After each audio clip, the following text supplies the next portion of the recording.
Hi viewers, welcome to our new video. आज हम कोई भी न्यू चाइनीज ड्रामा एक्सप्लेन नहीं करने वाले, बल्कि हमारे लास्ट ड्रामा की सेकंड पार्ट एक्सप्लेन करने वाले। तो फिर उसे शुरू करते हैं। सेकंड पार्ट की स्टार्टिंग में हम देखते हैं जहाँ पर सूहो की मम्मा ने बहुत ही चालाकी से इमरजेंसी के लिए अपने घर में बुला लिया होता है सूहो को। और हमारा मेन लीड सूहो भी एक ममस बॉय है, तो उसके मम्मा के बुलाने से वो तुरंत अपने मम्मा से मिलने के लिए घर में आ जाता है। उसके घर में आने के बाद आंटी यहाँ पे उसकी और लीसा की रिलेशनशिप के बारे में सूहो से पूछना चालू कर देती हैं, जहाँ पर सूहो साफ साफ कह देता है कि मैं उसका एक्स बॉस हूँ, साथ ही साथ वो मेरा एक्स एम्प्लॉय भी है, इसके अलावा हमारे बीच और कोई भी रिश्ता नहीं है। तो यहाँ पे सूहो को उसकी मम्मा रिपोर्ट दिखाते हुए ये कहते हैं, ठीक है तो फिर शायद ये बेबी भी तुम्हारा नहीं है, लेकिन तुम बिल्कुल भी टेंशन मत लो। अगर ये तुम्हारा बेबी हुआ भी फिर भी तुम्हें टेंशन लेने की कोई भी ज़रूरत नहीं है, क्योंकि ऑलरेडी सारी चीज़ों को मैंने संभाल लिया है। बाद में तो सूहो रिपोर्ट्स को देखकर बहुत ज़्यादा गुस्सा आ जाता है, और गुस्से के साथ साथ वो काफ़ी हैरान भी होती है। लेकिन यहाँ पे आंटी तो एकदम गुस्से में साफ साफ कह ही देती है कि तुम्हारा फोकस सिर्फ और सिर्फ शेन के ऊपर ही होना चाहिए, और यही तुम्हारे लिए बेहतर होगा, क्योंकि लीसा बस एक एक्स कलीग है, पर यहाँ पे उसकी ज़िंदगी में शीन है, और उसके साथ ही उसके फैमिली को आगे बढ़ाना होगा। यहाँ से निकलने के बाद सूहो लीसा को काफ़ी बार कॉल करने की कोशिश करता है, लेकिन बार बार यहाँ पे लीसा का कॉल बंद आ रहा था। इसके बाद हम सीधा देखते हैं वेटिंग वाले डी का सीन, जहाँ पे हम देखते हैं वेटिंग वाले हॉल को, और वहाँ पे गेट के सामने खड़े होके सूहो और शीन सारे आए हुए गेस्ट को ग्रीट कर रहे थे। और इतने में ही यहाँ पे जी भी आ जाता है, तो इसे देख के सूहो यहाँ पर लीसा के बारे में भी पूछने लग जाता है। तो जी भी कहने लगता है, अरे आज की तुम्हारा पूरा फोकस तो शीन के ऊपर होना चाहिए, पर जब देखो तुम्हें तुम बस लीसा लीसा ही करते रहते हो। जहाँ पे सूहो कहने लग जाता है कि बात ऐसी नहीं है, मुझे ऐसा लगा था कि लीसा तुम्हारे लिए बहुत ही ज़्यादा इम्पोर्टेंट है, इसलिए तुम हर जगह उसे लेके जाते होगे, पर मुझे तो ऐसा लग रहा है कि ये अब एक मिसअंडरस्टैंडिंग है बस।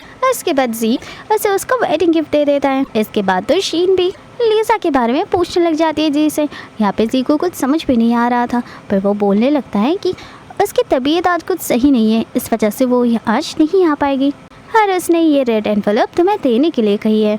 और शीन यहाँ पे उस एनवेलप को देखकर मनी मन बहुत ही ज़्यादा खुश हो रही थी, और मनी मन सोच रही थी कि आज वो कैसे आ पाएगी हॉस्पिटल में जो है अपने बच्चे की एबॉर्शन के लिए। पर इतने में ही यहाँ पे हम लीसा को देखते हैं। उसके प्रेजेंस को देख के शीन तो बहुत ही ज़्यादा शॉक हो जाती है। तो शीन के ऐसे चौंकने वाले चेहरे को देखकर लीसा कह ही देती है कि तुम्हें क्या लगा था कि मैं हॉस्पिटल में होंगी। ये बात सुनकर अब सूहो शीन से पूछने लगता है कि तुम्हें कैसे पता कि वो हॉस्पिटल में होगी, जहाँ पे शीन बहाने मारते हुए कहती है, असल में लीसा की तबीयत सही नहीं थी ना, इसलिए मुझे तो ऐसे ही लगा था कि वो हॉस्पिटल में है। इसके बाद वो बहाने मारने लग जाती है, जहाँ पे सूहो अब लीसा से पूछने लग जाता है, तुम यहाँ पे क्या कर रहे हो। जहाँ पे लीसा जवाब देती है कि मैं कैसे नहीं आती, आज इतने बड़े स्पेशल ओकेशन जो है, आज तुम दोनों की शादी है, और मैं इस स्पेशल ओकेशन को मिस कैसे कर सकती थी भला। इतने में यहाँ पे आंटी आ जाती है और शीन को लेके चली जाती हैं, और यहाँ पे लीसा भी जी को आंखों से इशारा करते हैं जैसे कि वो दोनों आपस में बात कर पाए। यहाँ पे सूहो फिर से कहने लग जाता है, उस दिन तुम्हारे बैग में से जो रिपोर्ट निकला था वो तुम्हारे प्रेगनेंसी की थी ना। यहाँ पे लीसा को पता लग जाता है कि सूहो को पहले से उस बेबी के बारे में पता है, तो फिर वो उस बेबी के बारे में पूछने लग जाता है, क्या वो जा चुका है या फिर अभी भी है। पर यहाँ पे लीसा उस बेबी के बारे में कुछ भी बताने से मना कर देती है साफ साफ। लेकिन यहाँ पे सूहो को तो बहुत ही ज़्यादा ये क्यूरियोसिटी हो रही थी, तो वो कहता है कि इसे जानने का पूरे तरीके से हक मेरे पास है। जहाँ पे लीसा कहती है कि ये बताने के बाद तुम क्या ही कर लोगे, क्या तुम शादी को तोड़ दोगे और मेरे पास आ जाओगे। इसके जवाब में सूहो के पास कोई भी जवाब नहीं होता है, जिस कारण से वो कुछ और कहने लग जाता है कि तुम ये सब क्यों कर रहे हो, क्या उन लोगों ने तुम्हें ये सब करने के लिए कहा है, इस बच्चे की एबॉर्शन करने के बाद उन लोगों ने तुम पर प्रेशराइज किया है। जहाँ पे लीसा कहती है कि नहीं, ये फैसला पूरी की पूरी तरीके से मेरी है, ना कि उनका। उसके बाद वो वहाँ से जाने लगती है, तो उसे फिर से वापस से चक्कर आने लगती है, जहाँ पे वो कहता है कि हमें हॉस्पिटल जाना चाहिए, पर लीसा यहाँ पे उसे मना कर देती है। और इतने में यहाँ पे शीन भी आ जाती है और सूहो को रोकते हुए कहती है कि तुम जा कहाँ पे रहे हो, आज हमारी एंगेजमेंट है। पर यहाँ पे सूहो कहने लग जाता है कि लीसा की तबीयत ठीक नहीं है, इसलिए मैं उसे लेके हॉस्पिटल जा रहा हूँ। जहाँ पे बार बार शीन शीन उसे जाने के लिए मना करती है, पर यहाँ पे शो कोई भी बात नहीं सुनता और ऊपर से उसे टच करने से भी मना कर देता है और वो लिसा को उठाकर तुरंत ही वहाँ से निकल जाता है, जहाँ पे उनके पीछे शीन भी जाने वाली थी, पर जी ऐसा करने से उसे रोक लेता है। यहाँ पे शीन जी पर भी गुस्सा करने लग जाती है कि तुम्हें तो बस ये सारी चीज़ों का ध्यान रखना था ना, तुम इतना भी नहीं कर पाए। दूसरी तरफ हम देखते हैं कि सुहो लीजा को लेके हॉस्पिटल आया होता है, जहाँ पे अभी भी लीजा बेहोश की हालत में थी। थोड़ी देर में यहाँ पे असिस्टेंट आ जाता है और डॉक्टर की रिपोर्ट बताने लगता है और वो लोग कुछ मिसकैरेज के बारे में बात करने लगते हैं। साथ साथ वो लोग ये भी कहते हैं कि लीजा को होश में आने के लिए कुछ टाइम लग सकता है, हो सकता है पूरा दिन भी चला जाए। और ऐसे भी मुझे अभी आपकी मम्मी की कॉल आए थे, जहाँ पे वो अभी तुरंत के तुरंत आपको वेडिंग हॉल जाने के लिए कहे हैं। इसके बाद वहाँ पे जाने के लिए वो दोनों निकल जाते हैं, जहाँ पे कार में जाते के टाइम पे सुहो असिस्टेंट से पूछने लग जाता है कि तुम्हें क्या लगता है मेरी मॉम की मूड कैसी है, जहाँ पे असिस्टेंट कहता है कि वो कॉल के टाइम पे तो कुछ ज़्यादा ही गुस्से में थे और इसी वजह से तो उन्होंने बहुत ही जल्द आपको घर आने के लिए कहा है। बाद में हम देखते हैं कि सुहो घर में आ जाता है, जहाँ पे आने के साथ साथ ही आंटी उसे थप्पड़ लगा देती है और कहने लगती है कि तुम्हें पता भी आज तुमने क्या किया है, तुम्हारी वजह से आज सारे लोग फैमिली की मजाक उड़ा रहे हैं। पर यहाँ पे शीन आंटी को मना करते हैं सुहो के ऊपर चिल्लाने से, जहाँ पे वो ये भी कहती है कि अगर सुहो मेरे साथ जाने के लिए तैयार है तो मैं यहाँ पे पैचअप करने के लिए तैयार हूँ। आंटी कहती है कि अब बहुत हुआ, शीन हमेशा तुम्हारी भलाई चाहती आई है, अब मैं मेरा आखिरी फैसला देना चाहती हूँ, जहाँ पे तुम लीजा से और कभी नहीं मिलोगे।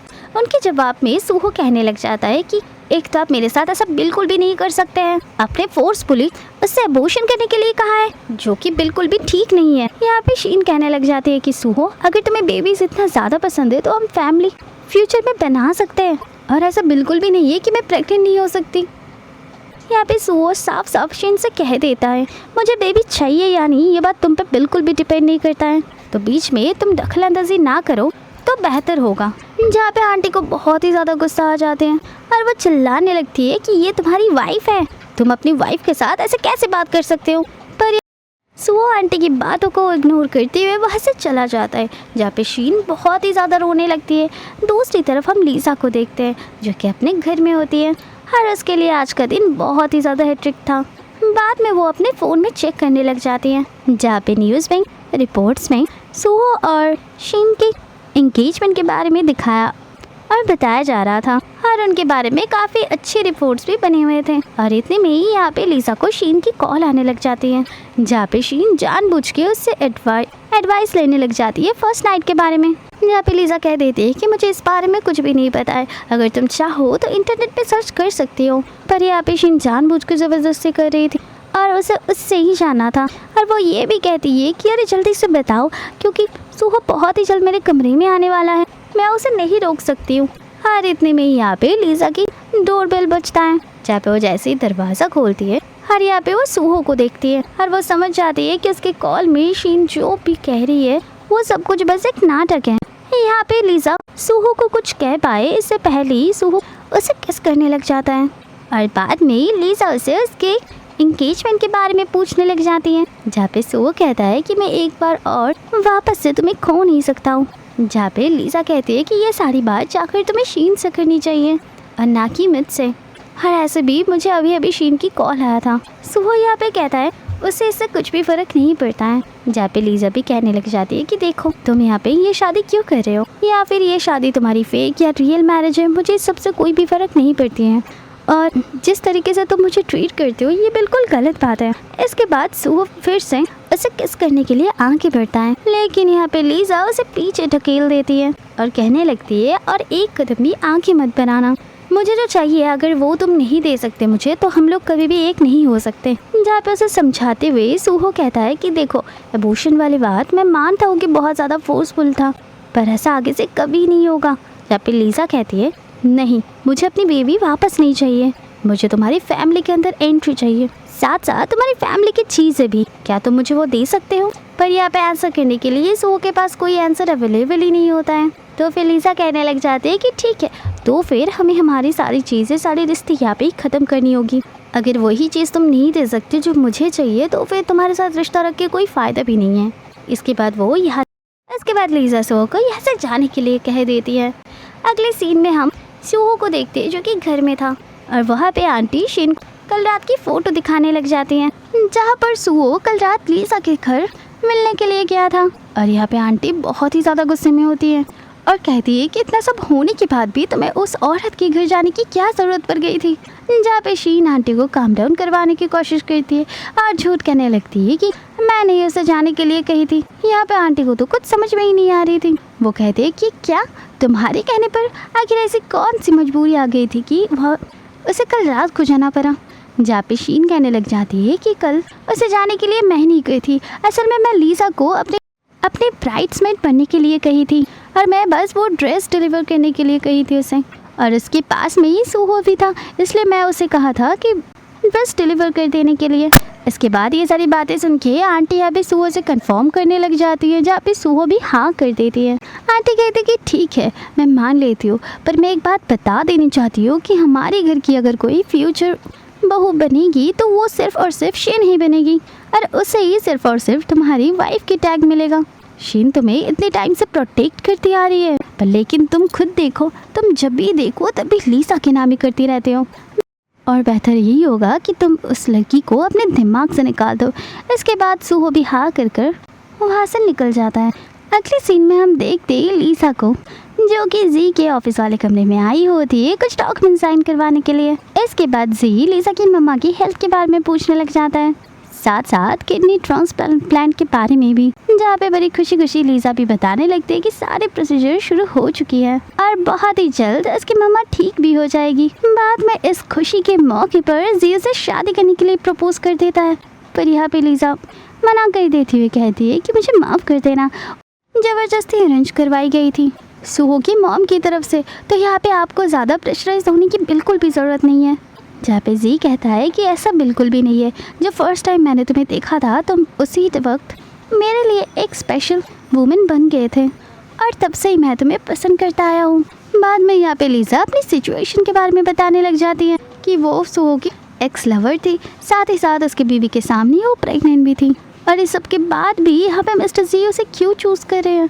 तो फिर यहाँ पे जी अपने साइड से सब कुछ क्लियर कर देता है कि वो लीसा को पसंद करते हैं बहुत ही ज़्यादा, और उन्होंने पहले भी ये कहा था कि लीसा की पास्ट प्रेजेंट फ्यूचर कुछ भी उनके लिए मायने नहीं रखते हैं, वो बस लीसा के साथ रहना चाहते हैं। पर यहाँ पे लीसा माफ़ी मांगने लग जाती है और कहने लगती है कि इस सिचुएशन की वजह से वो कोई भी स्टेप ऑन नहीं कर सकती है, इसलिए अभी के लिए मुझे माफ़ कर देना। हर इतना कह के वो जाने लगती है। थोड़ी देर में हम देखते ही लीसा को अपनी मम्मा की कॉल आ जाते हैं, जहाँ पे उसकी मम्मी उसे बताने लगती है कि कल एक टॉल और हैंडसम इंसान मुझसे मिलने के लिए आया था और वो मैन कह रहा था कि तुम दोनों कलीग्स हो, और साथ ही साथ वो इंसान तुम्हें लिए ढेर सारे गिफ्ट भी लाया था। जब उसने मुझे ये तक बताया कि वो तो तुम्हें चेस करे जा रहा है पर तुम उसे बार बार रिजेक्ट करे जा रहे हो। इसके बाद लीसा उस इंसान का नाम पूछने लग जाता है अपनी मम्मी से, पर यहाँ पे इसकी मम्मी को उसका नाम याद ही नहीं होता है, और बात करते करते लीसा के हाथ से एक डॉक्यूमेंट गिर जाता है, जहाँ पे हम सुहो को देखते हैं जो कि उसे उठाने में लीसा की हेल्प कर रहा था। इसके बाद लीसा अपनी मम्मा की कॉल कट कर देती है। लीसा यहाँ पे सुहो को जाने के लिए कहती है, जहाँ पे सुहो कहता है कि देखो कल मैं तुम्हारी मम्मा से मिला था और मैं ये चाहता हूँ कि उनको ट्रीटमेंट के लिए मैं उन्हें अब्रोड भेज दूँ ताकि उनका परफेक्टली ट्रीटमेंट हो पाए। पर यहाँ पे लीसा जो है वो हेल्प करने से उसे मना कर देती है, जहाँ पे सुहो पूछने लगता है कि तुम ऐसे क्यों कर रहे हो, मैं तो बस तुम्हारी मदद करना चाहता हूँ। जहाँ पे लीसा कह देता है कि हमारा रिलेशन अब पहले जैसा नहीं है, जहाँ पे मैं तुमसे हर बात के लिए हेल्प ले पाऊँ, हर अगर कोई भी पर्सनल बात मुझसे करनी है तो ऐसे ऑफिस में मत आया करो, ऑफिस में केवल मैं फॉर्मल बातें ही करना चाहती हूँ। इतना कह के लीसा वहाँ से जाने लगती है। तो इतने में ही यहाँ पे जी भी आ जाता है, जहाँ पे सुहो को जी क्लाइंट नहीं बल्कि ब्रदर इन लॉ कहने लग जाता है। यहाँ पे जी सुहो को साफ साफ कह देता है कि देखो लीसा की प्रॉब्लम में अब तुम्हें इंटरफेयर करने की कोई भी ज़रूरत नहीं है और वो अपनी चीज़ों को खुद ही हैंडल कर सकती है। यहाँ पे सुहो कहने लग जाता है कि बिल्कुल भी नहीं, और मेरी जो मर्जी है मैं वही करूँगा। तुम कहने वाला होते कौन हो, तुम सिर्फ और सिर्फ लीसा के बॉस हो, इसके अलावा कोई भी क्वालिफिकेशन तुम्हारा नहीं है उसकी बातों पर इंटरफेयर करने का। पर यहाँ पर लीसा कुछ और ही कहती है, यहाँ पर कहने लगती है कि है बिल्कुल है, मेरी हर बात पर उनको इंटरफेयर करने का पूरा हक है पर तुम्हारा नहीं है। जहाँ पे सुहो उससे पूछने लग जाता है कि तुम मेरे साथ ऐसा क्यों कर रहे हो, जहाँ पे लीसा बताती है कि जी ने आज उसे प्रपोज किया है। ये बात सुन के सुहो के हाथ में रखी हुई रिंग गिर जाता है जहाँ पे वो रिंग उठाकर लीजा उसे वापस कर देती है। जहाँ पे सूहो कहने लगता है कि ये रिंग अपने पास ही रखो, पर लीजा इसे लेने से मना कर देती है और कहती है कि नहीं, मुझे ये नहीं लेना, लगता है ये आपकी वाइफ शिन के लिए है और तुम्हारे हाथों से गलती से गिर गया है। सो कहने लगता है कि मैं सारी चीज़ों को एक्सप्लेन कर सकता हूँ, पर यहाँ पे लीजा कुछ भी एक्सप्लेन करने से उसे मना कर देती है। वो कहती है कि एक्सप्लेनेशन की कोई भी ज़रूरत नहीं है और ऐसे भी तुम्हारे पर्सनल लाइफ में मुझे एक चिल भी इंटरफेयर नहीं करनी है, और अगर तुम मेरे साथ ये सब नहीं करोगे तो बेहतर होगा। जहाँ पे सूहो उसे कहने लग जाता है कि देखो, मुझे पता है तुमने उसकी प्रपोज की एक्सेप्ट नहीं किया है, तुमने उसे ना ही कहा होगा, तुमने उसे बिल्कुल भी हाँ नहीं बोला है। जहाँ पे लीजा कहने लग जाती है कि शादी ज़िंदगी में एक बार ही होती है और इसलिए मुझे थोड़ा सा वक्त चाहिए, बस मैंने उसे बिल्कुल भी रिजेक्ट नहीं किया है, मैं बस सोचने के लिए उसे टाइम मांगा है।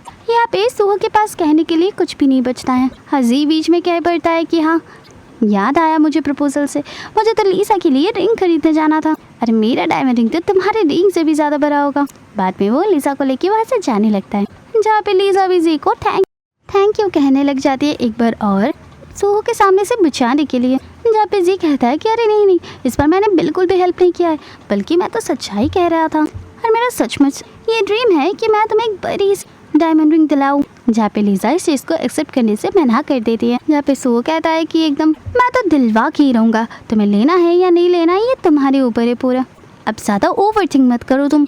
इसके बाद वो लोग वहाँ से चले जाते हैं।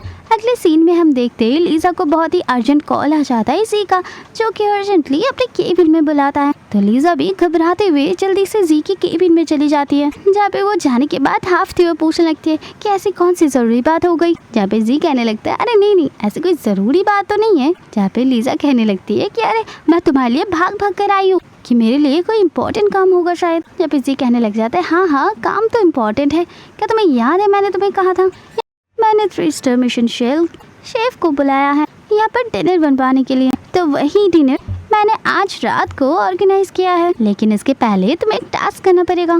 इसके बाद जी कुछ एग्रीमेंट देते हुए लीजा को कहता है कि तुमने इससे पहले भी इनके साथ काम किया है, तो मैं ये चाहता हूँ कि तुम इस बार उनको हैंडल करो। जहाँ पे लीजा उसे थैंक यू कहने लग जाती है। जाने के पहले जी कहने लग जाता है कि देखो, जो मेरा प्रपोजल था तो वो एक पर्सनल थिंग्स था, और तुम ये देखना पर्सनल और प्रोफेशनल लाइफ एक ना हो जाए। तो यहाँ पे लीजा फिर से थैंक यू कहते हुए वैसे चले जाती है। बाद में हम देखते हैं लीजा सारे डॉक्यूमेंट को इकट्ठा कर रही थी। जहाँ पे थोड़ी देर बाद उसे ड्राइवर को कॉल आने लगता है, जो कहने लगता है कि मैं कंपनी के बाहर आ चुका हूँ, अब कभी भी आ सकते हैं। अगले सीन में हम देखते हैं कि लीजा ऑफिस से निकल कर जैसे वो उस कार के अंदर बैठती है, तो उसके अंदर ड्राइवर की सीट में सूहो मौजूद होता है। ये देख के तो वो कार से बाहर निकलने ही वाली थी, पर इतने में ही सूहो सारे डोर्स को लॉक कर देता है। जहाँ पे ये देख के लीजा पूछने लग जाती है कि तुम यहाँ पे क्या कर रहे हो। तो सूहो एकदम कूल तरीके से जवाब देता है कि बस तुमसे मिलने का मन हुआ तो आ गया, और मैंने सुना है कि तुम तिहाई कंपनी में जा रहे हो, तो फिर मैं बस तुम्हें ड्रॉप करने के लिए आया हूँ। जहाँ पे लीजा कहने लगता है कि मुझे जाने दो, मुझे तुमसे कोई भी बात नहीं करना है। जहाँ पे वो कहने लगता है कि अरे टेंशन मत लो, मैं बस यहाँ पे बस तुम्हारा ड्राइवर बन के आया हूँ, जहाँ पे बस मैं तुम्हें ड्रॉप करने का काम करूँगा। हाँ, ऐसे भी जी से तो मैं अच्छा ही हूँ। जहाँ पे लीजा कहने लग जाती है कि ऐसा बिल्कुल भी नहीं है, जी तुमसे काफ़ी अच्छा है, कम से कम शादी के बाद तो उनका सरनेम मेरे नाम के आगे बैठेगा और मैं किसी की सीक्रेट लवर भी नहीं रहूँगी। बाद में हम देखते हैं वो लोग उस होटल में पहुँच जाते हैं। इसके बाद जब वो उस होटल के अंदर आ जाती है और टेबल के पास आ जाती है, इसे बिल्कुल भी नहीं समझ में आ रहा था कि अभी तक कंपनी के लोग क्यों नहीं आए यहाँ पे डिनर के लिए, और टाइम तो ऑलरेडी हो चुकी है। हर इतने में यहाँ पे सूहो पीछे से आ जाता है। जहाँ पे लीजा कहने लगती है कि तुम यहाँ पे क्या कर रहे हो, ये रूम ऑलरेडी पहले से बुक है, अरे ऊपर से ये एक प्राइवेट होटल है जहाँ पे तुम एंटर भी नहीं कर सकते हो, और मेरी यहाँ पे एक मीटिंग होने वाली है। जहाँ पे सूहो भी कहने लग जाता है कि हाँ, मैं यहाँ पे एक मीटिंग के लिए आया हूँ। जहाँ पे लीजा उसे अपने कमरे में तो अपने बुक किए हुए कमरे में जाने के लिए कहता है, लेकिन यहाँ पे सूहो कहने लगता है कि मैं तो यहाँ पे मीटिंग करने वाला हूँ, मुझे लगता है कि तुम न्यूज़ नहीं पढ़ा करती हो। इसके बाद लीजा न्यूज़ चेक करने लग जाती है, जहाँ पे 4 दिन पहले ही फॉर ग्रुप ने टेलर ग्रुप को एक्वायर कर लिया था, यानी कि उनका अमलगमेशन हुआ था, जहाँ पे इसका सब हेड और कोई नहीं है बल्कि सूहो ही है। ये समझने के बाद लीजा कहने लग जाता है कि तुमने जानबूझ के ये सब कुछ किया है ना। जहाँ पे सूहो एकदम स्वैगली कहने लगता है कि नहीं, ऐसा तो बिल्कुल नहीं है, लगता है कि तुम ज़्यादा ही बिजी हो गई हो, इसलिए तुमने अभी तक होमवर्क नहीं की है। तुमने इससे पहले भी इस कंपनी के साथ बहुत ही अच्छे से मीटिंग की थी और बहुत अच्छे से हैंडल भी की थी, तो इसके मुताबिक मैं बस तुमसे एक छोटी सी मीटिंग करने आया हूँ। तो यहाँ पे लीसा कहने लगती है कि ठीक है, तो इस हिसाब से हम यहाँ पे बिजनेस वाले बातें ही कर सकते हैं। पर यहाँ पे तो सूहो अलग ही लेवल का होता है। वो सीधा लीसा को खींचकर अपने लैब में बिठा लेता है और कहने लगता है कि मैं तुम्हें इतना बताना चाहता हूँ कि मिर्च पे और जी पे क्या फ़र्क है। जहाँ पे लीसा उठ जाती है और कहने लगती है कि नहीं, मैं यहाँ पे सिर्फ और सिर्फ बिजनेस पर्पज़ के लिए आया हूँ। अगर इसके अलावा तुम्हें और कुछ बात करनी है तो फिर ठीक है, मैं यहाँ से चली जाती हूँ। पर यहाँ पे सूहो याद दिलाता है कि देखो, ये कंपनी का जो कोलैबोरेशन होने वाला है वो हमारे साथ ही होने वाला है। अगर मैं इस डील को साइन ना करना चाहूँ तो प्रॉब्लम में तुम ही फंस सकती हो। तो इसलिए लीसा को यहाँ पे ना चाहते हुए भी रुकना पड़ता है। जहाँ पे लीसा उसे पूछने लग जाती है आखिर तुम्हें चाहिए क्या। जहाँ पे सूहो कहने लगता है कि अरे रुको रुको, इतने आसानी से थोड़ी ना बताऊंगा, पहले यहाँ पे बैठो, हम पहले प्रोजेक्ट के बारे में तो बात कर लेते हैं, इसके बाद आगे के डिसीजन लेंगे। लीसा यहाँ पे वाइन का ग्लास उठाती है और ड्रिंक कर लेती है और कहने लगती है कि तुम यही चाहते हो ना कि मैं तुम्हारे आगे बैक करूँ ताकि ये प्रोजेक्ट तुम मुझे दे दो। जहाँ पे वो कहने लग जाता है कि शायद मुझे लेकर तुम्हारे दिल में कुछ ज़्यादा ही मिसअंडरस्टैंडिंग है, और हाँ, मैं इतने भी बुरे इंसान तो नहीं हूँ। बाद में यहाँ पे लीसा पूछने लग जाती है तुम्हें जो चाहिए तुम सीधा सीधा कह दो। इसके बाद सुहो उसके करीब जाने लगता है और इतने में ही यहाँ पे वेटर आके उनके खाने के बारे में पूछने लग जाते हैं। जब पे सुहो फटाक से उस वेटर को भगा देता है और वो फिर से लीसा के क्लोज जाना चाहता था, पर इतने में ही शिन का कॉल आ जाता है उसके पास, जो कि कॉल पे पूछ रही होती है कि तुम हो कहाँ पे असल में। जहाँ पे यहाँ पे सूहो उसे झूठ कह देता है। वो कहता है कि वो कंपनी में है अभी। जहाँ पे शीन उसे कह रही थी कि मुझे आज कुछ ठीक नहीं लग रही है, मैं चाहता हूँ कि तुम घर में वापस आ जाओ।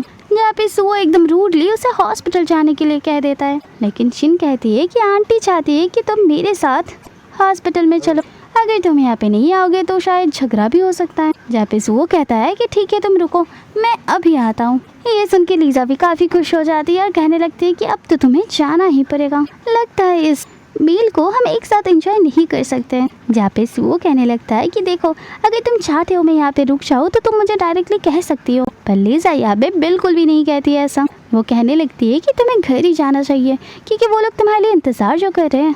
तो सूहो कहने लगता है कि हाँ, मुझे पता है तुम यहाँ पे मुझे रोकना नहीं चाहती हो, पर मैं ये कह देती हूँ कि ये एग्रीमेंट फिर से हो के ये कह देता हूँ कि ये डिनर फिर से हो के रहेगा, और हाँ, मैं इस एग्रीमेंट को लेके जा रहा हूँ। इसके बाद सूहो वहाँ से चला जाता है। दूसरे सीन पे हम शिन को और आंटी को देखते हैं, जहाँ पे आंटी के लिए शिन दवा लाई होती है। बाद में आंटी पूछने लग जाती है कि सूहो कहाँ पर है, वो क्या अभी तक नहीं आया। जहाँ पे शिन कह रही थी कि आता ही होगा शायद, एक्चुअली कंपनी में काम कुछ ज़्यादा ही जो बढ़ गया है और इस वजह से वो आजकल देरी से आने लगा है। आंटी यहाँ पे शिन को कहती है कि तुम कुछ ज़्यादा ही बोली हो, तुम्हें इस चीज़ की कोशिश करनी चाहिए जिससे कि वो ज़्यादा से ज़्यादा टाइम घर में बिताएं, और अगर कंपनी में भी हो फिर भी वो रात को टाइम से घर में आ जाए। जहाँ पे शीन कहने लग जाते कि उसे बिल्कुल भी नहीं पता कि सूहो का दिल आखिर वो कैसे जीते। जहाँ पे उसकी मतलब आंटी यहाँ पे आइडिया देने लग जाती है कि क्यों ना तुम दोनों बेबी के बारे में प्लान करो और इसे मेक करने की कोशिश करो, और इसी वजह से तुम दोनों के अंदर क्लोजनेस बढ़ सकती है। जहाँ पे शीन कहती है कि ये तो बिल्कुल पॉसिबल नहीं है, हमारे बीच ये सब अभी तक नहीं है। इसके बाद आंटी यहाँ पे शीन को एक गिफ्ट देती है और कहती है कि तुम ट्राई तो जरूर ही कर सकती हो, और उस गिफ्ट के मुताबिक वहाँ पे एक बहुत ही खूबसूरत नाइट गाउन थी। अगले सीन में हम शीन को अपने कमरे में देखते हैं, जहाँ पे उसके मदर इन लॉ की दिया वो एक खूबसूरत से रेड कलर की गाउन पहनी थी नाइट वाले। साथ साथ यहाँ पे सूहो भी आ जाता है और वो यहाँ पे शीन को देखकर पूछने लग जाता है कि तुम यहाँ पे क्या कर रहे हो। तो फिर उसके पास आके शीन उसके मदर इन लॉ के बारे में बात करते हुए बेबीज के बारे में बात करने लग जाती है। जहाँ पे सूहो कहने लग जाता है कि अगर मेरी मम्मी की यही ड्रीम है तो मैं ज़रूर उसे पूरा करके रहूँगा, लेकिन तुम्हारे साथ बिल्कुल नहीं। बाद में वो वाइन के एक सिप लेता है और उसे गुड नाइट करके वहाँ से चला जाता है, और यहाँ पे तो शिन को बहुत ही ज़्यादा गुस्सा आ जाती है। अगले सीन में हम देखते हैं कि लीज़ा अपने घर से निकल रही होती है, जहाँ पे शिन आके उसे हेल्प मांगने लग जाती है। यहाँ पे तो लीज़ा को बिल्कुल भी समझ में नहीं आ रहा था कि आखिर चल क्या रहा है। जहाँ पे शिन कहने लग जाती है कि देखो, मेरे मदर इन लॉ के पास बस 1 ही साल है जीने के लिए डॉक्टर के मुताबिक, और उनका बहुत ही ज़्यादा इच्छा है वो जाते जाते अपने ग्रैंड डॉटर या ग्रैंड सन को देख के जाएँ। जहाँ पे लीज़ा कहने लग जाती है ये तो पर्सनली तुम्हारी फैमिली की मैटर है, इस पर तुम मुझे क्यों खींच रही हो, मैं यहाँ पे कैसे तुम्हारी मदद करूँ। जहाँ पे शिन कहती है हाँ, तुम ही यहाँ पे मुझे मदद कर सकती हो। जहाँ पे लीज़ा साफ साफ मना कर देती है। जहाँ पे शीन यहाँ पे इंसिस्ट करने लगती है लीज़ा को उसके बेबी उसे देने के लिए। जहाँ पे लीजा कहती है कि मुझे बिल्कुल नहीं समझ में आ रहा कि तुम ऐसा क्यों कह रहे हो, जबकि मेरे बच्चे को तुम अबॉर्ट करने के लिए कह दिए थे और मैं बिल्कुल भी तुम्हारी मदद नहीं कर सकती हूँ।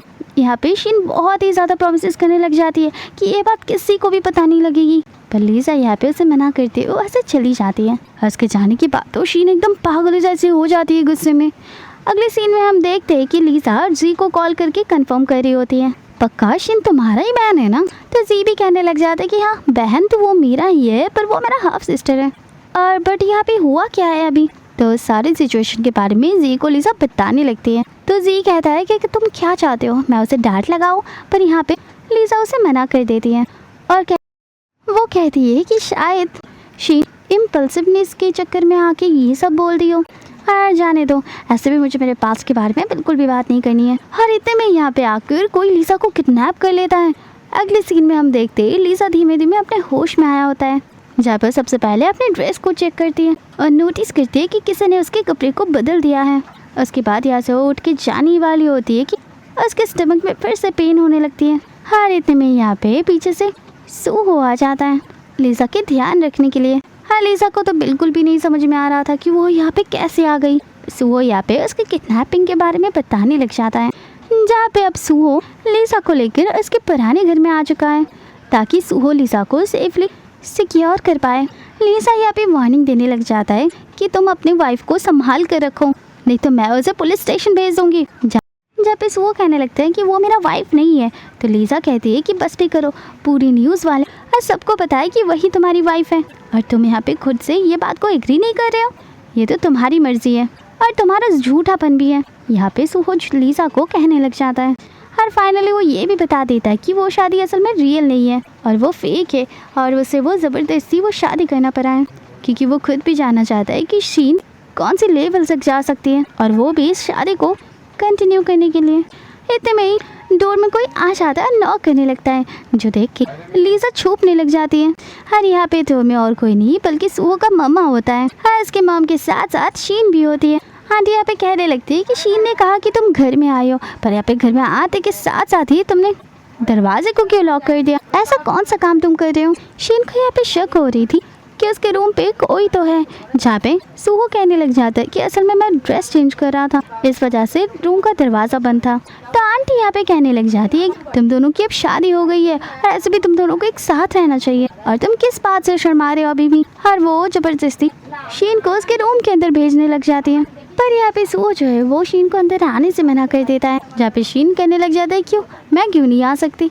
लगता है तुम्हारे रूम पे पहले से ही कोई है और इसी वजह से अंदर आने के लिए तुम मुझे परमिशन नहीं दे पा रहे हो। जहाँ पे आंटी भी कहने लग जाती है कि तुम शीन के साथ आखिर ऐसे क्यों कर रहे हो, उसे अंदर तो आने दो, वो तुम्हारी वाइफ है। दूसरे समय हम लीजा को देखते हैं जो कि रूम के अंदर छुप रही थी और थोड़ी देर में एक कैटलॉग में से गलती से वो कुछ फोटोग्राफ को देखती है जो कि लीजा की थी। लीजा को यहाँ पे समझ में नहीं आ रही थी आखिर उसकी फ़ोटो ऐसे छुपाया क्यों गया है। और यहाँ पे सूहा अपनी मम्मा से कहने लग जाता है मुझे पता है कि आपको एक बेबी चाहिए, पर मैं ऐसा बिल्कुल भी नहीं सोचता हूँ मैं और शीन मिलके ये कर सकता हूँ, ये कर सकते हैं। आंटी को तो यहाँ पे कुछ समझ में नहीं आ रही थी।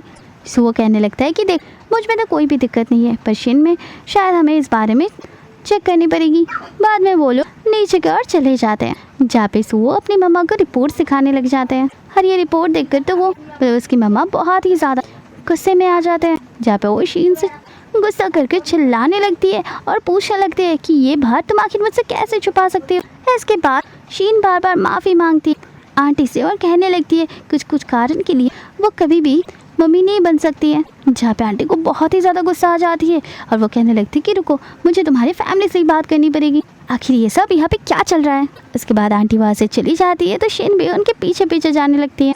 अगले सीन में हम देखते हैं कि लीजा जी के केबिन में होती है, जहाँ पे वो कुछ डॉक्यूमेंट देते हुए डीलर कंपनी के बारे में बताने लग जाती है। जी यहाँ पे उसे माफ़ी मांगता है कि मुझे पहले से इन्फॉर्म कर देना चाहिए था और मैंने भी मेरा होमवर्क ढंग से नहीं किया था, मुझे ये बिल्कुल भी नहीं पता था कि उस कंपनी को एक्वायर कर लिया गया है और उसका रिसेंटली हेड सूहो है, तो फिर अगर मुझे पहले से पता होता तो उसके कंपनी के साथ काम करने के पहले मैं 10 बार सोच लेता। हाँ इसके पहले ही तो मैं कभी भी नहीं भेजता। यहाँ पे लीज उसे माफ़ी मांगने से मना कर देती। इसके बाद लीजा यहाँ पे सूहो की पुरानी लाइफ के बात करने लग जाती है, ये कहते हुए कि तुम दोनों तो एक दूसरे को बहुत पहले से ही जानते हो, तो मैं ये जानना चाहता हूँ कि सूहो के पास्ट लाइफ में क्या क्या चीजें थी। जहाँ पे जी पूछने लग जाते हैं क्या तुम्हें उसकी पर्सनल लाइफ में कुछ ज्यादा ही इंटरेस्ट है। इसके बाद वो सूहो के फर्स्ट लव के बारे में बताने लगता है जी कि उसके एक टाइम पे फर्स्ट लव हुआ करती थी जहाँ पर वो लड़की तुम्हारी जैसी दिखती थी।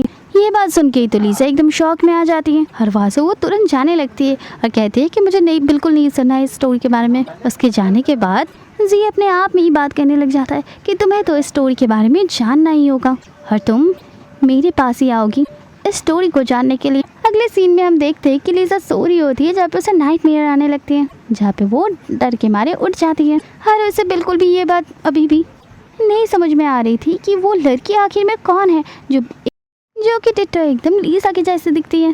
बाद में वो अपने नेकलेस को देखने लग जाती है जो कि सूहो ने उसे दिया होता है। बाद में उसे याद आती है कि ये तो वही नेकलेस है जो उस लड़की की गले में देखी थी उसने फ़ोटो में। उसके बाद वो ज़्यादा ही ओवरथिंक करते हुए अपनी मम्मा को कॉल लगा देती है। उसके बाद वो अपनी मम्मा से पूछना शुरू कर देती है, मम्मा क्या मेरा कोई ट्विन सिस्टर थी। जब उसका मम्मा एकदम सीधे सीधे तरीके से मना कर देती है तो लीजा कहने लगती है कि हाँ ऐसा तो कोई हो भी सकता है जो मेरी जैसी दिखती हो, ऐसे पॉसिबल हो ही सकती है ना। जब आंटी मना कर देती है और कहने लगती है कि ऐसा बिल्कुल भी पॉसिबल नहीं है, शायद तुम किसी से मिले हो इसलिए तुम्हें ऐसा लग रहा है। इसके बाद लीजा बातों को टालकर इस कॉल को कट कर देती है और उसकी मम्मा की बात करने की तरीके से उसे कुछ तो शक होती है कि उसकी मम्मा उसे कुछ तो छुपा ही रही है। अगले सीन में हम सूहो को देखते हैं जिसे लीजा की मम्मा ने कॉल लगा दी थी और उनके दोनों के अंदर सारी कन्वर्सेशन को वो सूहो को बताने लग जाती है कि उन दोनों के अंदर आखिर क्या क्या बात हुई थी। उसके बाद आंटी सूहो से पूछने लग जाती है क्या तुम श्योर हो ये पक्का आइडिया है, जहाँ पे उस पर डाउट करने के लिए और कोई चिंता करने से मना कर देते हैं सूहो। हर इस सीन से तो हमें एकदम कंफर्म हो जाते हैं हम कि ये बस एक लव स्टोरी नहीं है बल्कि एक मिस्टीरियस स्टोरी भी है, जहाँ पे हमें ये तक नहीं पता है कि सूहो की मम्मा आखिर में लीजा को इतना ज़्यादा हेट क्यों करती है।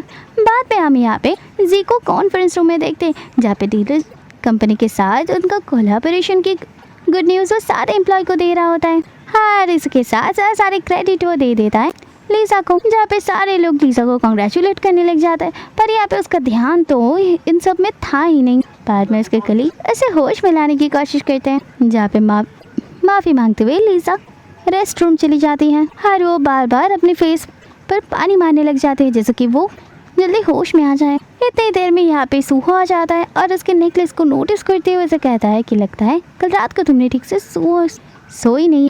फिर लीजा कहते हैं कि नहीं और थैंक्स टू यू कि तुमने मेरे कोलैबोरेशन को एक्सेप्ट कर लिया है। और ऐसे भी अगर तुम इस नेकलेस को देख रहे हो तो ये तो तुमने ही दिया था। जहाँ पे सूहो कहता है कि हाँ मैं देख सकता हूँ कि कितने समय बाद तुमने इस नेकलेस को पहनी है। यहाँ पे जाने से पहले लीजा सूहो से पूछने लग जाती है कि क्या कोई ऐसी बात है जो तुम्हें बतानी चाहिए मुझे और तुम मुझे वो बता सकते हो। पर यहाँ पे सूहो साफ साफ मना कर देता है और कहता है कि फिलहाल तो कुछ भी नहीं है ऐसा। उसके बाद लीजा यहाँ से चली जाती है। यहाँ पे सूहो भी उसके जाने के बाद बहुत ही सोच में पड़ जाता है कि आखिर कितनी बातें पता है लीजा को। इसके बाद हम देखते हैं वापस लीजा कॉन्फ्रेंस रूम में आ जाके बैठ जाती है जहाँ पे कोई भी अवेलेबल नहीं होता, तो वो सोच में पड़ जाती है कि आखिर सारे लोग कहाँ पे चले गए। जहाँ पे जी भी कहने लग जाता है कि तुम इतना आने में लेट कर दी कि हमें मीटिंग ये ख़त्म करना पड़ा। इसके बाद फिर लीजा को पूछने लग जाता है कि आखिर तुम आज कहाँ पे खोए हुए हो। लीजा यहाँ पे कहती है कि ऐसे कोई बात नहीं। बाद में जी ऐसा ड्रामा करता है जैसे कि भूख के मारे उसे हेलुसिनेशन हो रहे हैं। तो फिर वो दोनों को समझ में आ जाता है कि उन दोनों को अब लंच में जाना चाहिए। फिर यहाँ पे जी रेस्टोरेंट सेलेक्ट करने लगता है जहाँ पे जी के सामने लीजा कहने लगती है कि मैं जा सकती हूँ पर एक कंडीशन है कि वो लास्ट टाइम की स्टोरी तुम कंटिन्यू रखो। जहाँ पे जी कहता है कि इतने आसानी से तो मैं तुम्हें कहानी नहीं बता सकता। तो यहाँ पे लीजा कहती है कि ठीक है हर एक मील पर तुम मुझे हर एक कहानी बताते रहोगे उस लड़की के बारे में जो कि मेरे जैसे दिखती है। जहाँ पे जी कहता है कि हाँ ज़रूर बताऊँगा, लेकिन अगर तुम्हें खिला हुआ खाना अच्छा होगा तो ही। लीजा कहती है कि और एक शर्त कि ड्राइव तुम्हें करना पड़ेगा। इसके बाद वो लोग वहाँ से जाने लगते हैं। इसके बाद हम देखते हैं उन दोनों का डिनर हो जाता है जहाँ पे कार के अंदर बैठ के लीजा जी से उसके फर्स्ट लव के बारे में पूछने लग जाती है। जहाँ पे जी भी बताने लग जाता है कि जिस लड़की की पिक्चर तुमने उसके घर में देखी थी वो उसका फर्स्ट लव है और उनका रिलेशन बहुत ही ज़्यादा गहरा था। लेकिन सूहो की मॉम को बिल्कुल भी इसके बारे में एक्सेप्शन नहीं था। वो बिल्कुल भी उस लड़की को पसंद नहीं करती थी जिस कारण से उनके रिलेशन के अंदर बहुत बड़ी दरार आ गई थी। और तो और वो लड़की अब यहाँ पे नहीं है। और तो और यहाँ पे लीजा कंफ्यूज हो जाती है कि आखिर सब लोग पहले से ऐसा ही क्यों कहते आ रहे हैं कि सुहो और सीन पहले से ही एक दूसरे को बहुत ही ज्यादा प्यार करते हैं, जहाँ पे जी उसे बताने लग जाता है कि ये एक फेक रूमर्स है बस, जो कि उसके मॉम ने ही फैलाया है, पर ऐसा कुछ भी नहीं है रियलिटी में। सबको ऐसा लगता है कि सुहो शिन से बहुत ही ज्यादा प्यार करता है, पर यहाँ पे असल में सुहो के दिल में शिन के लिए कोई फीलिंग्स है ही नहीं। इसके बाद लीजा फिर से उस लड़की के बारे में पूछने लग जाती है कि आखिर वो मर कैसे गई, जहाँ पे जी कहने लगता है कि मैंने कब कहा कि वो लड़की मर चुकी है, वो लड़की अभी भी जिंदा है, पर अब वो इस शहर में नहीं है।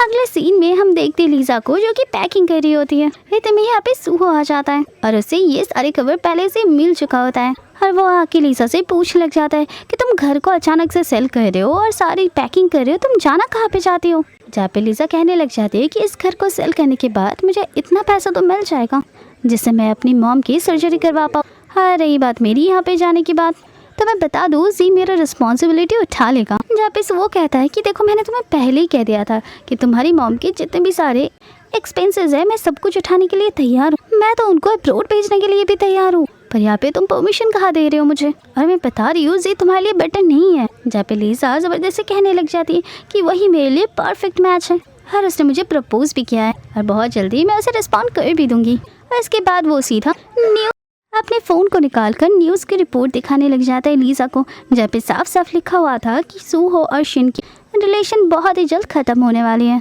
तो ये देखकर लीजा पूछने लग जाते कि ये सारे काम तुम ही कर रहे हो और तुम ही ये सारी न्यूज़ फैला रहे हो। तो फिर यहाँ पे सुहो कहने लग जाता है कि हाँ, लोगों को भी हमारे बारे में सच्चाई पता लगनी चाहिए, जहाँ पे शिन से मेरा कोई रिलेशन है भी नहीं।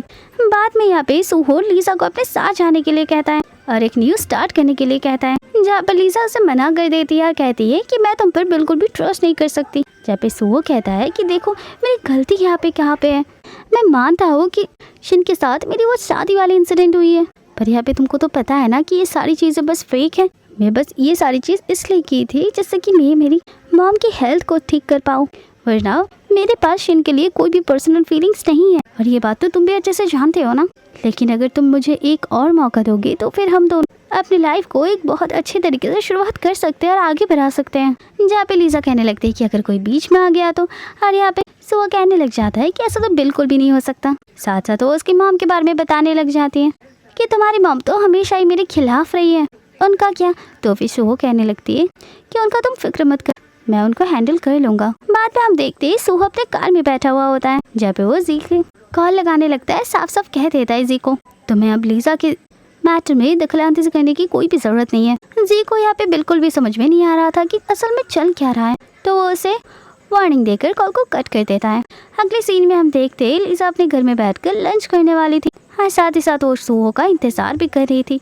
तुरंत ही यहाँ पे असिस्टेंट आ जाता है और कहने लगता है कि आपको खाना पसंद नहीं आए तो फिर हम लोग कुछ और भी बना सकते हैं। पर यहाँ पे तो लीजा को किसी चीज़ों के बारे में इंटरेस्ट था ही नहीं, वो बस सुहो के बारे में पूछने लग जाती है। हर इतने में ही सुहो का भी कॉल आ जाता है, जो कि कॉल पे कह रहा होता है कि मुझे कुछ इम्पोर्टेंट काम है तो मैं यहाँ पे सॉरी नहीं आ सकती। लीजा यहाँ पे कॉल तो कट कर देता है, पर गुस्से में लंच भी नहीं करती है। दूसरी तरफ हम देखते सुहो अपनी मम्मा से मिलने के लिए चले जाता है, जो कि हॉस्पिटल में होती है। इसकी मॉम सुहो से कहने लग जाती है इतने सब कुछ होने के बाद भी शायद तुम अभी भी मुझे हेट करते होगे, और मुझे ये बात अच्छे से पता है, और मैं तुम्हें ये भी बता देना चाहती हूँ कि मुझे किसी भी चीज़ का कोई भी रिग्रेट नहीं है। हाँ, रही बात उस लीजा की, तो वो मेरे घर की बहू कभी भी नहीं बन सकती है, और ये बात मैंने तुम्हें शुरुआत से ही कही थी। सुहो यहाँ पे अपनी मम्मी को काम डाउन करवाते हुए कहता है देखिए ये सारी बात हम बाद में भी डिस्कस कर सकते हैं, पर अभी जो सबसे ज़्यादा इम्पोर्टेंट है वो है आपका हेल्थ। तो फिर यहाँ पे आपके हेल्थ के ऊपर हमें कंसंट्रेट करना चाहिए, जैसे कि आप जल्द से जल्द रिकवर कर पाओ। अगले सीन में हम देखते ही लीजा और सुहो बैठा होता है अपने लिविंग रूम में, जहाँ पे लीजा के लिए एक पार्सल आ जाता है, जो होता है एक बहुत ही प्यारा सा गुलाब का बुके। और ये बुके और कोई नहीं बल्कि जी ने भिजवाया होता है, और साथ ही साथ एक लेटर के साथ कि तुम हमेशा स्माइल करते रहना, मैं बहुत ही जल्द तुमसे मिलूंगा। गुस्से में सुहो उस फ्लावर को ले लेता है और कहने लगता है कि अगर तुम्हें फ्लावर इतना पसंद है तो मैं हर रोज़ तुम्हें फ्लावर दिया करूंगा, लेकिन ये फ्लावर तुम बिल्कुल भी नहीं रख सकती हो। इसके बाद वो उस फ्लावर को लेकर डस्टबिन में फेंक देता है। इसके बाद लीजा बोलने लग जाती है कि आखिर मैं इस घर में कब तक रहूंगी, जहाँ पे सुहो उसे कहने लग जाता है कि मैं जब तक चाहूँगा तुम यहाँ पे तब तक रहोगी, तुम यहाँ पे रहो और आराम करो। और हाँ, जी से मिलने की भी कोई भी ज़रूरत नहीं है। लीज़ा कहती है कि मैं यहाँ पे रह के एकदम थक चुकी हूँ और ऐसे तुम क्या करना चाहते हो मुझे बिल्कुल भी समझ में नहीं आ रहा है। फिर भी लीज़ा यहाँ पे इस बारे में फिर से पूछने लगती है और उसे समझ में ही नहीं आ रहा था कि यहाँ पे चल क्या रहा है। जहाँ पे सुहो बार बार कहते रहता है कि वो बस लीज़ा को प्रोटेक्ट करना चाहता है। जहाँ पे लीज़ा कह देता है कि तुम मुझे प्रोटेक्ट नहीं कर रहे हो बल्कि एक जेल में बंद करके रखे हो और मुझे ऐसा ही फील हो रहा है। दूसरी तरफ हम जी को देखते हैं जिसके पास उसका असिस्टेंट का कॉल आ जाता है और यहाँ पे उसका असिस्टेंट लीज़ा के बारे में बताने लग जाता है कि मुझे उनका हस्बैंड मतलब सुहो का कॉल आया था जिन्होंने मुझे कहा था कि लीज़ा उस कंपनी से रिसाइन कर रही है। यहाँ पे जी को बिल्कुल भी समझ में नहीं आ रहा था कि असल में सुहो वो खुद को लीज़ा के हस्बैंड कह के क्यों बोल रहा है। वो तो केवल उसके एक्स बॉस है। बाद में वो रेजिग्नेशन का लेटर भी भेज देता है। हाँ यहाँ पे तो जी एकदम साफ साफ कह देता है कि मैं उसके रेजिग्नेशन को बिल्कुल भी एक्सेप्ट नहीं करने वाला हूँ। ये बस एक ज़बरदस्ती का काम है। असिस्टेंट यहाँ पे फिर से जी को कैपिटल प्रॉपर्टी के बारे में बताने लग जाता है जो कि जी की होती है और ऐसा लग रहा था जैसे कि बहुत जल्दी सुहो जी की कंपनी को भी एक्वायर करने वाला है। दूसरे सीन में हम देखते लीज़ा को जो कि उदास बैठी हुई थी। हाँ लीज़ा और सुहो खाने के लिए बैठे थे। उसको ऐसे उदास देख के सुहो पूछने लग जाता है कि शायद तुम्हें ये खाना पसंद नहीं आया है। जहाँ पे लीज़ा कहती है कि ऐसी कोई भी बात नहीं है बस मैं यहाँ पे पूरा दिन अकेला रहकर थक चुकी हूँ। जहाँ पे सुहो समझ जाता है कि यहाँ पे लीज़ा को फ्रेश एयर की ज़रूरत है। यहाँ पे लीज़ा बाहर जाने की बात करने लग जाती है लेकिन इस सब बातों की फ़ायदा क्या है जहाँ पे तुम मुझे बाहर नहीं जाने देने वाले हो। जहाँ पे सुहो कहने लगता है कि ठीक है कोई बात नहीं मैं कल तुम्हें कंपनी में ड्रॉप कर दूंगा। ये बात सुन के तो लीज़ा काफ़ी खुश हो जाती है। अगले दिन का हम सीन देखते हैं जहाँ पे लीज़ा कंपनी आई होती है और साथ ही साथ वो जी के केबिन में जाती है और आने के साथ साथ ही वो सारे डॉक्यूमेंट भी सबमिट करने लग जाता है साथ साथ सारे एग्रीमेंट्स भी। हर यहाँ पे बिल्कुल साफ साफ नज़र हमें आ रहा था कि जी का ध्यान बिल्कुल भी लीज़ा के ऊपर नहीं है क्योंकि यहाँ पे जी अलग ही टेंशन में जो बैठा हुआ था। जहाँ पे वो लीज़ा से कहने लग जाता है अगर तुम चाहो तो घर चले जा सकती हो। लीज़ा यहाँ पे कुछ भी नहीं समझ पा रही थी। जहाँ पे उसे ये लगती है कि शायद जी उसे इस कंपनी से निकाल रहा है। जहाँ पे जी कहता है कि मेरा मतलब बिल्कुल भी ऐसा नहीं था मैं बस ये चाहता हूँ कि तुम घर जाके आराम करो और कुछ भी नहीं। इसके बाद लीज़ा वहाँ से चली जाती है और इसके पीछे जी एक कॉन्ट्रैक्ट को साइन करने के पहले 100 बार सोचने लगती है। हर इतने में उसके पास सुहो का कॉल भी आ जाता है। सुहो कहता है कि लगता है तुमने कॉन्ट्रैक्ट को साइन कर लिया है अब टाइम आ गया है हमारे गेम प्ले को स्टार्ट करने का। तो जी उस पर गुस्सा करने लग जाता है। दूसरी तरफ हम देखते हैं लीज़ा अपने सारे सामान पैक करके ऑफिस से जा रही होती है। इतने में आंटी का असिस्टेंट का कॉल आ जाता है लीज़ा के पास जो कि लीज़ा को मिलने के लिए बुलाती है। इसके बाद हम देखते हैं लीज़ा उनके मुताबिक हॉस्पिटल में आंटी से मिलने के लिए चली जाती है। हॉस्पिटल में आने के बाद आंटी के हेल्थ के बारे में वो पूछने लग जाती है जहाँ पे आंटी लीज़ा को साफ साफ कह देती है देखो नाटक करने की कोई भी ज़रूरत नहीं ऐसे भी आसपास सुहो भी यहाँ पे नहीं है सो सच कहो तो ही अच्छा होगा। लीज़ा को यहाँ पे बिल्कुल भी समझ में नहीं आ रही थी कि आखिर यहाँ पे क्या चल रही है और आंटी कह रही है। यहाँ पे लीज़ा आंटी को समझाने लग जाती है कि उसके और सुहो के बीच में बिल्कुल भी कुछ भी नहीं है। जहाँ पे आंटी कहने लगती है कि मुँह बंद रखो अपना मुझे पता है तुम मेरे मरने की बस इंतज़ार कर रहे हो कि जिससे कि तुम उससे शादी कर पाओ मेरे मरने के बाद। जहाँ पे लीज़ा कहती है नहीं आंटी ऐसी कोई बात नहीं है आपको कोई गलतफहमी हो गई हो। यहाँ पे लीज़ा काफ़ी कोशिश करती है आंटी को समझाने की। हर इतने में ही आंटी को थोड़ी बहुत खांसी आने लगती है। इसके बाद लीज़ा उन्हें पानी देती है जहाँ पे पानी पीने के बाद वो लीज़ा को एडवाइस देने लगती है कि मुझे पता है तुम्हारी मॉम ठीक नहीं है। जहाँ पे लीज़ा उनकी किडनी ट्रांसप्लांट के बारे में बताने लग जाती है तो आंटी कहती है ठीक है तुम अपने मॉम को लेकर अब्रॉड चले जाओ वहाँ के ट्रीटमेंट बहुत ही ज़्यादा अच्छे होते हैं और जितने भी सारे खर्चे आएंगे वो सब कुछ मैं देने के लिए तैयार हूँ। हर यहाँ पे ना चाहते हुए भी लीज़ा उनको हाँ कर देती है वो बिल्कुल भी ना नहीं कर पाती है उनके ऊपर। उसके बाद वो हॉस्पिटल से जाने लगती है जहाँ पे वो अपनी मम्मा को कॉल लगाने लगती है और अब्रॉड जाने के लिए बात करने लगती है। उसकी मम्मा कहती है कि मुझे तो समझ में नहीं आ रहा तुम्हें हो क्या गई है अब्रॉड क्यों जाएंगे हम। जहाँ पे वो बार बार लीज़ा को समझाने लगती है तो लीज़ा कहती है कि मैं बहुत ही जल्द आपसे मिलने वाली हूँ। जहाँ पर आंटी बहुत ही ज़्यादा कन्फ्यूज़ हो जाती है और कहने लगती है कि तुम तो सुबह ही मुझसे मिलने आई थी ना। जहाँ पे लीज़ा कहती है कि नहीं मैं तो नहीं आई थी सुबह। जहाँ पे आंटी कह रही थी कि ओह ठीक है शायद मैं हेलुसिनेट कर रही थी। कॉल कट होने के बाद यहाँ पे लीज़ा बहुत ही ज़्यादा कन्फ्यूजन में होती है कि आखिर मेरी मैं तो अभी तक हॉस्पिटल गई नहीं हूँ तो मम्मा ने किसे देखा है। इसके बाद यहाँ पे तुरंत ही शीन रोती हुए आती है और उस पर गुस्सा करके चिल्लाने लग जाती है कि तुम आखिर आंटी को कैसे मारने की कोशिश कर सकते हो। थोड़ी देर में यहाँ पे सूहो आ जाता है, पर यहाँ पे लीजा को कुछ भी नहीं समझ में आ रही थी कि आखिर ये सब चल क्या रहा है। तो यहाँ पे इस बारे भी शीन सूहो से भी कहने लग जाती है। तो ये सुनने के बाद ही वो दौड़ के अपने मम्मा के पास चला जाता है, जहाँ पर शीन भी लीजा को लेकर आ गया होता है। और यहाँ पे सीधी तरीके से आंटी लीजा को ब्लेम करने लग जाती है, जहाँ पे लीजा कहती है कि आप क्या कह रहे हो, मुझे सच में कुछ समझ में नहीं आ रही है।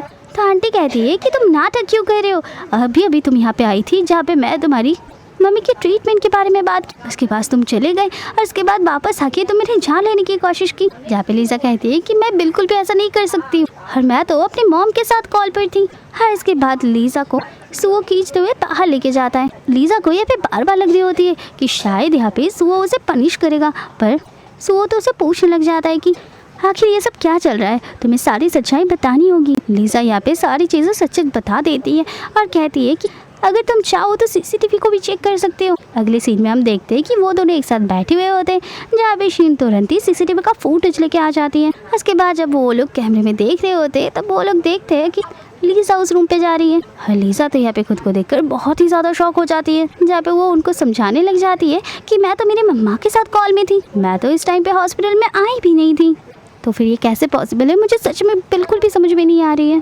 उसके बाद यहाँ से वो घर चली जाती है। उसके बाद सूहो भी घर में आ जाते हैं, जहाँ पे वो लीजा को पूछने लगता है, जहाँ पे लीजा कहते हैं कि तुम पुलिस में कंप्लेन नहीं करोगे, क्या तुम्हें सच में शक है कि मैं तुम्हारी मम्मी को हार्म पहुँचाने की कोशिश की हूँ। यहाँ पे सूहो के पास कोई भी जवाब नहीं था। तो यहाँ पे कन्फ्रेंड लीजा पूछने लग जाती है सूहो से कि तुम मुझे सच सच बताओ कि तुम मुझे आखिर लाइक क्यों करती हो, इसलिए कि तुम्हारी पहले प्यार की शक्ल मुझसे मिलती है इसलिए, और मुझे ऐसा लगता है उसी ने ही सब कुछ किया है।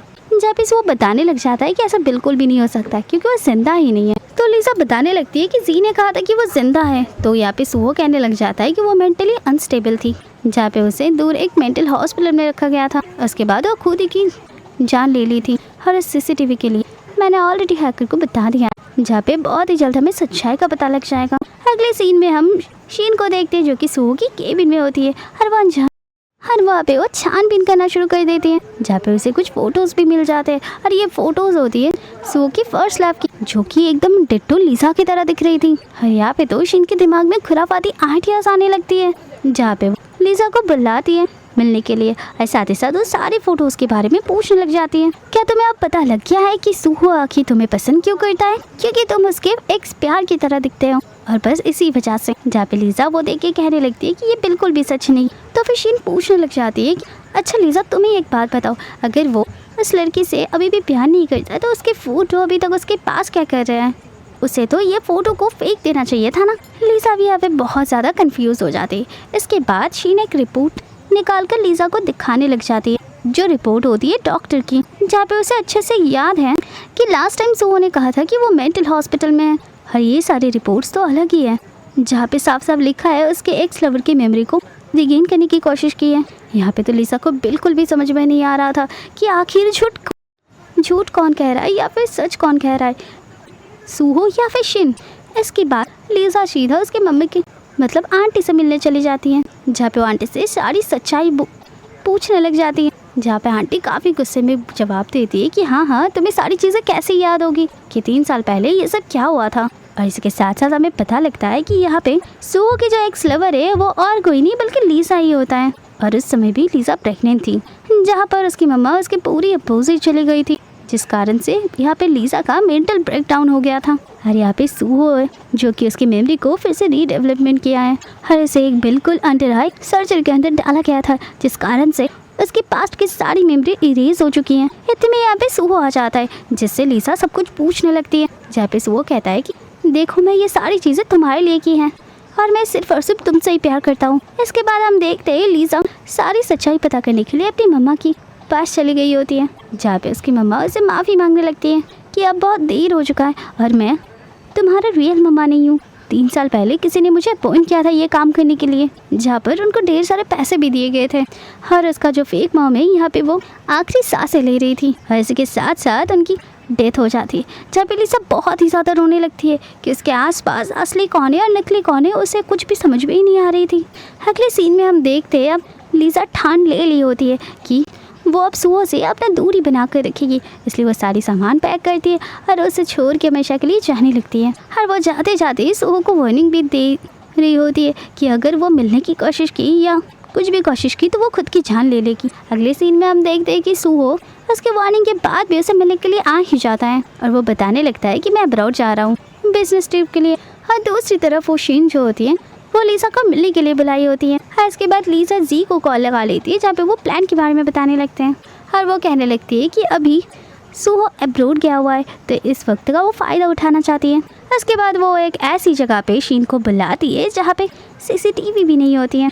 यहाँ पे शीन तो आ जाती है पर आसपास जी भी रहता है और यहाँ पे आने के साथ साथ ही तो शीन और लीसा की झगड़ा शुरू हो जाती है जहाँ पे बहुत ही ज़्यादा गुस्से में आकर शीन लीसा को पास के तालाब में फेंक देती है धक्का मार के और वहाँ से चुपचाप भाग जाती है। हर अच्छी बात तो ये होता है कि जी उसके रेस्क्यू टीम के साथ आसपास ही होता है तो वो जल्दी लीसा को बचा लेते और जी यहाँ पे पुलिस को इन्फॉर्म भी कर देते हैं और तो और सूहो को भी कॉल लगा देता है। क्या तुम्हें पता है कि यहाँ पे क्या चल रहा है और तुम वहाँ पे अब्रॉड में हो? अगले सीन में देखते हैं शाम तक सूहो अब्रॉड से वापस आ जाता है जहाँ पे अभी तक लीसा की खोजबीन चल रही थी पर यहाँ पे पुलिस को सिर्फ और सिर्फ लीसा की सैंडल ही मिलती है। यहाँ पे लीसा को ढूंढने के लिए पागलों जैसी सूहो उस तालाब के अंदर छलांग मारता है। बाद में हम देखते हैं उसे लेकर सब हॉस्पिटल आ गए होते हैं। जब उसे होश आता है तो वो देखता है उसके सामने शीन और जी भी मौजूद होता है जहाँ पे शीन बार बार उसे समझाने की कोशिश करती है कि लीसा आप जा चुकी हैं पर उसकी बातों पर सूहो यकीन करने के लिए बिल्कुल भी रेडी नहीं था। दूसरे सीन में हम जी को देखते हैं जो कि लीसा से मिलने के लिए आया होता है और यहाँ पे वो लीसा के लिए पासपोर्ट और सारी चीज़ों की अरेंजमेंट कर दिया है पहले से ही क्योंकि अब लीसा को इनके लाइफ में और यहाँ पे किसी की भी लाइफ में इंटरफेयर नहीं करना होता है, दखलंदाजी नहीं करनी होती है। दूसरी साइड हम देखते हैं कि शो को पता हो जाता है कि सीन नहीं लीसा को उस तालाब में धक्का दी होती है तो यहाँ पे बहुत ही रूड तरीके से वो शीन को ये सारी चीज़ें समझाने लगता है पर शीन तो समझ ही नहीं रहा था तो यहाँ पे वो सारी चीज़ें कन्फेस कर देती है। सूहा यहाँ पे वार्निंग देने के साथ साथ उसे पुलिस के हवाले करने के लिए कह देता है। इसके बाद वो सीधा जी से मिलने के लिए चला जाता है जहाँ पे वो जी से बहुत ही ज़्यादा गंदे तरीके से रिक्वेस्ट करने लगता है क्योंकि उसे अभी तक यकीन था कि लीसा जिंदा है पर यहाँ पे जी उसे मना कर देता है और कहता है कि तुम अपने डिल्यूशन वर्ल्ड से बाहर आ जाओ। पर यहाँ पे सूहो बार बार कहने लगता है कि कुछ तो गड़बड़ है, मैं उसे बहुत अच्छे तरीके से जानता हूँ, वो ऐसी एरिया में क्यों ही जाएगी जहाँ पे कोई भी सीसीटीवी ही ना हो। इसके साथ साथ वो बहुत ही ज़्यादा रोने लग जाता है और वो नील डाउन भी कर लेता है और बार बार रिक्वेस्ट करने लगता है कि प्लीज़ मुझे लीसा के बारे में बता दो। हाँ ये सारी चीज़ें देख के दिल पिघल जाता है और वो लीसा के बारे में बता देता है।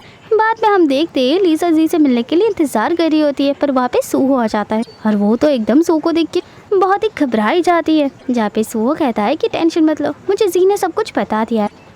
उसे पुलिस के हवाले करने के लिए कह देता है। इसके बाद वो सीधा जी से मिलने के लिए चला जाता है जहाँ पे वो जी से बहुत ही ज़्यादा गंदे तरीके से रिक्वेस्ट करने लगता है क्योंकि उसे अभी तक यकीन था कि लीसा जिंदा है। पर यहाँ पे जी उसे मना कर देता है और कहता है कि तुम अपने डिल्यूशन वर्ल्ड से बाहर आ जाओ। पर यहाँ पे सूहो बार बार कहने लगता है कि कुछ तो गड़बड़ है, मैं उसे बहुत अच्छे तरीके से जानता हूँ, वो ऐसी एरिया में क्यों ही जाएगी जहाँ पे कोई भी सीसीटीवी ही ना हो। इसके साथ साथ वो बहुत ही ज़्यादा रोने लग जाता है और वो नील डाउन भी कर लेता है और बार बार रिक्वेस्ट करने लगता है कि प्लीज़ मुझे लीसा के बारे में बता दो। हाँ ये सारी चीज़ें देख के दिल पिघल जाता है और वो लीसा के बारे में बता देता है। बाद में हम देखते हैं लीसा जी से मिलने के लिए इंतज़ार कर रही होती है पर वहाँ पे सूहो आ जाता है और वो तो एकदम सूहो को देख के बहुत ही घबराई जाती है जहाँ पे सूहो कहता है कि टेंशन मत लो, मुझे जी ने सब कुछ बता दिया है। पुलिस बहुत ही जल्द शीन को गिरफ्तार करने वाली है उसकी वाइफ को नुकसान पहुंचाने के लिए, मतलब लीसा को नुकसान पहुंचाने के लिए। लीसा को सबसे समझ में आ जाती है कि आखिर में सूहो उसे कितना प्यार करता है और वो उसे कॉल करने ही वाला होता है। पर यहाँ पे शीन इतना ज़्यादा स्मार्ट होती है कि उसके कॉल करने के पहले ही वो लीसा को किडनैप कर ली होती है और यहाँ पे तो वो लीसा को मारने वाली थी। इतने में सूहो को सब कुछ पता लग जाता है और वो इतने में यहाँ पे आ भी जाता है जहाँ पे वो बार बार शीन को समझाने की कोशिश करता है पर शीन की यहाँ पे कुछ कंडीशंस थे जिससे सूहो हाँ नहीं कर पा रहा था। इसके बाद गुस्से में शीन लीसा को चाकू मारने वाली थी पर इतने में वहाँ पे बीच में सूहो आ जाता है तो फिर ये चाकू सीधा सूहो को लग जाता है जो देख के शीन बहुत ही ज़्यादा घबरा जाती है और एंड टाइम में हर बार की तरह यहाँ पे पुलिस आ जाते हैं जो कि शीन को पकड़ ली होती है और सूहो जो होता है बाद में हॉस्पिटल में आ जाता है। इसके बाद अगले वाले सीन में हम देखते हैं अब से उसकी कंपनी को लीसा संभालती है और कुछ दिन ऐसे ही बीत भी जाती है। फाइनली यहाँ पे लीसा के पास सूहो का कॉल भी आ जाता है जहाँ पे वो पूरी तरीके से ठीक हो गया था। इसके बाद वो वही रिंग लेके आता है और लीसा को सीधा प्रपोज कर देता है। अपनी सारी फीलिंग्स को कन्फेस करते हुए। हर इस पर लीसा उसे आसानी से हाँ कर देती है और इसके बाद वो दोनों एक दूसरे को किस कर देते हैं। हर यही हैप्पी एंडिंग के साथ ये ड्रामा आज यहीं पे खत्म हो जाता है। तो व्यूअर्स, आज के लिए बाय बाय।